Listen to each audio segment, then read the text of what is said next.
시사 위키입니다. 김민아 기자 어서 오세요. 안녕하세요. 네, 첫 번째 시사 위키 항목은요. 검찰이 지난주에 공정거래위원회를 압수수색했는데요. 오늘도 이것 때문에 이제 기업에 대해서 압수수색을 또 쭉 했습니다. 이것 때문에 이제 어제 전 직원 조회 시간에 김상조 공정거래위원장이 뭐 울먹였다 이런 얘기까지 나왔는데요. 이 뉴스를 한번 짚어보겠습니다. 압수수색한 혐의는 뭡니까? 공정위 공무원들이 공정거래법 위반 사건 조사를 구실로 해서 기업들의 퇴직 후에 특혜 채용을 부탁을 했다 뭐 이런 의혹이었고요. 예. 또 부영그룹 등의 대기업 조사 과정에서 주식 현황 등의 신고 자료를 제출을 이제 안 했는데 이거를 뭐 제재를 하거나 고발하지 않고 그냥 사건을 무마해줬다. 이것에 대해서도 이제 수사를 하고 있다고 합니다. 그래서 압수수색 당한 기업들은 또 어디입니까? 뭐 신세계 페이먼트, 대림산업, 중해제약 여기 이제 수사팀이 가서 압수수색을 했다고 하고요. 사건 무마를 대가로 재취업을 이제 공정위 그 전직 간부들이 했거나 또는 뭐 대가성 있는 금품을 수수했다 이런 의혹들입니다. 아니 뭐 취업 또 금품 수수 이건 아주 악질적 범죄인데 당연히 이거 수사 받아야 되는 거 아니에요? 또 맞습니다. 관련해서 인사혁신처도 압수수색 당했다고요?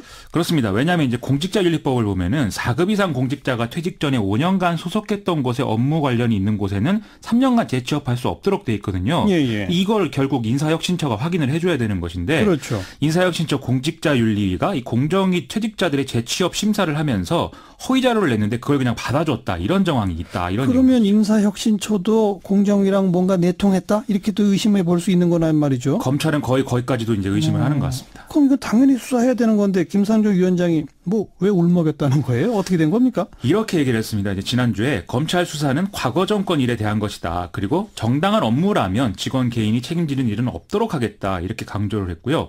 어제는 검찰 수사를 120% 신뢰한다면서도 직원들이 느끼는 좌절감과 불안감을 극복하고 새 정부가 공정위 요구하는 소임을 좀 수행할 수 있을지 막막하다. 이렇게 얘기를 했다는 것이죠. 좌절감과 불안감? 직원들이 느끼는? 이게 무슨 말이에요? 이 공정위 관계자가 언론에 얘기한 걸 보면요. 검찰이 공정거래위원회를 압수수색을 하고 또 참고인 조사를 하는 이런 과정에서 뭐 고압적인 태도로 일관했다. 이런 건데요. 공무원이 진술하지 않은 내용에 뭐 서명할 것을 강요하고 이걸 거부하니까 고성과 함께 서류를 던지고 뭐 기물을 발로 찼다. 이런 얘기를 하고 있는 겁니다. 네. 검찰은 이건 전혀 사실무근이고 자신들을 예우를 다해서 수사를 했다. 이렇게 해명을 하고 있습니다. 지금 그 말씀 갖고는 잘 이해가 안 되는데요. 그래서 이제 검찰과 공정거래위 사이에 뭔가 불화설이 이제 나오고 있는 것인데요. 검찰이 망신주기식 수사를 하고 있는 게 아니냐 이런 불만이 이제 공정위 내부에 있다 이런 얘기인 거죠. 예. 그리고 이것은 결국 전속고발권을 둘러싼 이 양대 조직 간의 갈등 이게 이제 연장선상이 아니겠느냐라는 얘기인데요. 다만 이런 추측에 대해서는 김상조 위원장이 며칠 전에 아니다 이렇게 좀 부정을 한 바 있습니다. 항상 쟁점이 되어오는 그 공정위의 전속고발권 그거 말이죠. 그렇습니다. 이게 이제 공정거래법 관련 사건에서 공정거래위가 고발한 건에 대해서만 검찰이 이제 공소제기를 할 수 있도록 하는 그런 제도죠. 예. 이거 이제 애초에 고발권을 남용을 해서 기업의 경제 활동을 어렵게 할 수 있다. 이걸 막아야 된다. 그래서 1980년에 도입한 제도인데요. 예. 하지만 실질적으로는 공정위가 기업을 봐주는 도구가 되고 있다. 이런 지적이 그동안 많았습니다. 그래서 2014년부터는 감사원장, 중소기업청장, 조달청장이 고발 요청을 할 경우에는 공정위가 의무적으로 고발을 하도록 제도가 바뀌었는데요. 네. 그럼에도 이제 검찰은 여전히 전면 폐지가 필요하다는 입장이고 또 전속고발권 폐지가 대통령의 공약이기도 하기 때문에 지금 이 문제를 논의 중입니다. 그럼 논의는 어디까지 됐습니까? 일단 공정거래위와 검찰이 이제 그 제도를 이제 부분 폐지하는 쪽까지는 의견 접근이 이뤘다 이렇게 보도가 나오는데요. 다만 강론이 지금 문제인 상황입니다. 구체적으로는 자진 신고를 하면은 처벌을 감면해주는 리니언시제 이걸 이제 어디까지 어떻게 도입할 거냐 이런 게 남은 쟁점인데요.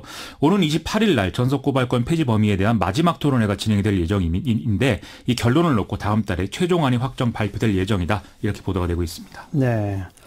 김민아 기자의 설명을 마지막까지 들어도 김상조 위원장이 왜 울먹였는지는 정확히 잘 이해가 안 됩니다.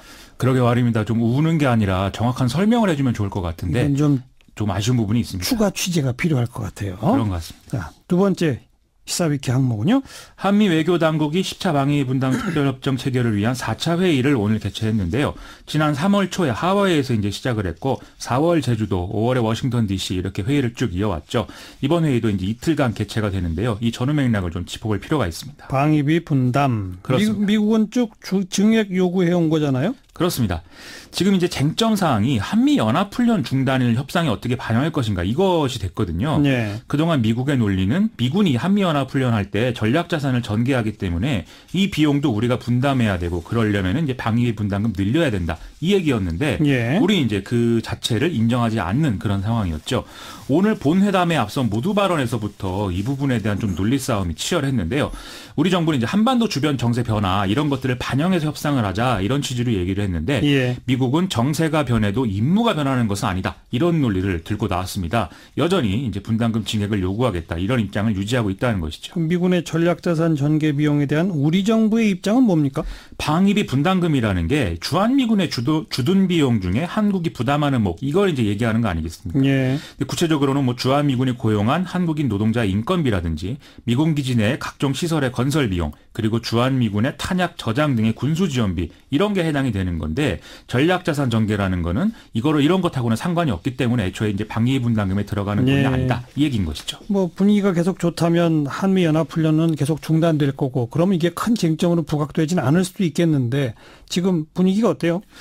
일단 이 북한이 매년 6월 25일에 개최했던 미 제국주의 반대 군중 집회를 올해는 열지 않았다 이 보도가 나오고 있죠.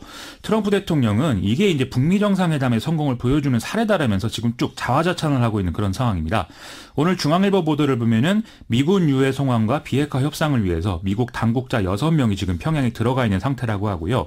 폼페이오 장관이 곧 방북을 해서 이 비핵화 관련 시간표 이걸 이제 북한에 전달할 것이다. 이런 내용들도 미국 언론이 이제 보도를 해놓은 상황입니다. 시간표. 그렇습니다. 근데 정작 폼페이오 장관은 시간표 없다고 그랬잖아요, 또. 그게 이제 지금 문제인데요.